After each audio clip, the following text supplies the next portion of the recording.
नमस्कार। आज फिर हम हिंदी विषय के अंतर्गत एक संवाद लेखन लेकर आए हैं। तो प्रश्न कुछ इस प्रकार से पूछे जाते हैं। प्रश्न, कोरोना मरीज और डॉक्टर के बीच हुए संवाद को 50 से 60 शब्दों में लिखिए। ठीक है, तो सबसे पहले क्या करेंगे, हम प्रश्न को भली बात पढ़कर समझ लेंगे। तो देखो प्रश्न क्या, कोरोना मरीज और डॉक्टर के बीच हुए संवाद को 50 से 60 शब्दों में लिखना है। दो चीज़ें आपको प्रश्न में बस समझनी है। पहला तो ये कि संवाद किनके बीच हो रहा और संवाद का विषय क्या है। तो देखो संवाद किसके किसके बीच हो रहा, मरीज और डॉक्टर के बीच, और इसका विषय क्या है, कोरोना। ठीक, अब हम शुरू करते हैं। उत्तर लिखेंगे, फिर लिखेंगे डॉक्टर और कोरोना मरीज के बीच संवाद। अगर इतना ना लिख पाएँ तो ऐसा लिख दो, संवाद लेखन। ठीक, दो में से जो अच्छा लगे। अब हम शुरू करते हैं संवाद। मरीज, नमस्ते डॉक्टर। डॉक्टर, नमस्कार। फिर डॉक्टर कहता है, क्या परेशानी है तुम्हें। मरीज, डॉक्टर साहब, जांच कराने पर कोरोना पॉजिटिव आया है। डॉक्टर, रिपोर्ट दीजिए, डरने की ज़रूरत नहीं है। मरीज, डॉक्टर, मेरा मन अंदर से बहुत घबरा रहा है। डॉक्टर, जो मैं कहता हूँ ध्यान से उसका पालन करना। जी। डॉक्टर, 15 दिन की दवा है, इसे नियम से खाते रहना।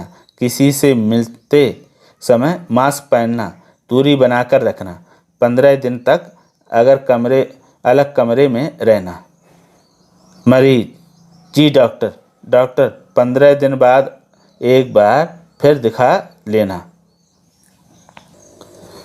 तुम ठीक हो जाओगे। ठीक, इसके आगे ये भी लिख सकते हैं, घबराने की ज़रूरत नहीं है। मरीज, जी धन्यवाद। तो इस प्रकार से ये देखो तुम्हारा संवाद लेखन हो गया डॉक्टर और मरीज के बीच जो कोरोना से पीड़ित है। आप इस तरह से भी लिख सकते हैं, और भी आपको जो अनुभव हो उससे संबंध उस तरह से भी संवाद लेखन लिख सकते हैं। बशर्ते एक डॉक्टर और मरीज के बीच में किस तरह से संवाद होता है उसी के आधार पर हमें लिखना रहता है। अब ये संवाद लेखन पूरा कैसे दिखाई देता है उसको एक बार और हम देख लेते हैं। जब पूरा संवाद लेखन हम लिख देंगे तो कुछ इस प्रकार से दिखाई देता है। ये देखिए पूरा आपका उत्तर लिखा है, मरीज डॉक्टर भी लिखे और उनके संवाद दिखाई देते हैं। ठीक है, अब दो चीज़ें और ध्यान रखनी। पहली कि जो ये हम संवाद लिखते हैं इसको शुद्ध कैसे लिखें, यानी अशुद्धियों या त्रुटि से कैसे बचा जाए। तो सबसे अच्छा तरीका है कि आप ऐसे ही शब्दों का प्रयोग करेंगे या उन शब्दों को लिखेंगे जिनको आप सही लिख पाते हो। जिन शब्दों को आप लिख ना पाते हो, कठिन लगते हो, उन मुश्किल शब्दों को आप प्रयोग ही ना करें। ठीक है, ये ध्यान रखिएगा। तो अगर ऐसा करेंगे तो आप अशुद्धियों से बच जाएंगे। अब दूसरा क्या करेंगे, दूसरा ये करेंगे कि ये पूरे संवाद को आप देखकर किसी कॉपी में 1 से 2 बार लिख लेंगे।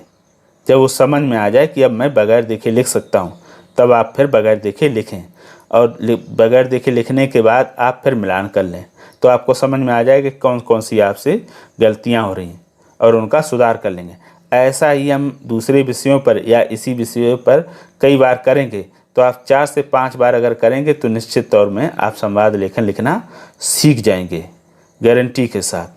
यानी बहुत कम समय में आप इसका अभ्यास करके लिख सकते हैं। अगर कोई आपके पास ऐसा विषय हो जो आपको लगता है महत्वपूर्ण भी है और उस पर संवाद लेखन लिखना ना आ रहा, तो उसे क्या करोगे, हमें कमेंट बॉक्स में लिखकर भेज देना और हमें बताइएगा कि आपने अभ्यास किया या नहीं किया, और किया तो आपने कितने समय में सीख लिया, यानी आपको सीखने में समय कितना लगा, और ये आपको समझ में आया कि नहीं आया।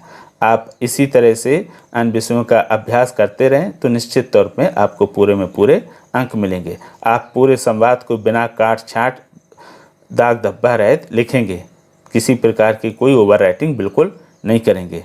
तो आशा करता हूँ कि संवाद लेखन आपको ठीक से समझ में आ गया होगा।